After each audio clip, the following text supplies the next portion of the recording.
How to delete Telegram from laptop. Hi everyone, welcome back to our channel How to Geek. In today's video, I will simply show you how you can delete your Telegram account from your laptop. So just make sure to watch the video till the end. So as you can currently see, I have the Telegram application installed on my PC or my laptop. And if I go ahead and basically open it, this is the official Telegram application that is going to open up on my desktop as well. So what if I want to delete this application? So in order to delete this application, it's very simple. All you have to do is just open up your search menu and then search for an application called Control Panel over here. Once you go to Control Panel, basically you'll see these options, and right under Programs you'll find the option called Uninstall a Program. As you can see over here, just click on Uninstall a Program. Under Uninstall a Program feed, you'll be able to see a list of all the applications installed on your desktop.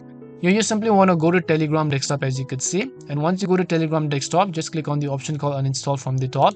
Once you click on Uninstall, it'll ask you for a confirmation. Are you sure you want to completely remove Telegram desktop and all of its components? So just click on the yes option, and as you've done that, you'd have successfully removed Telegram desktop from your computer. And that's all it takes to remove Telegram from your computer. We hope the video was really helpful, and if it did help you, then make sure to leave a like and subscribe to our channel.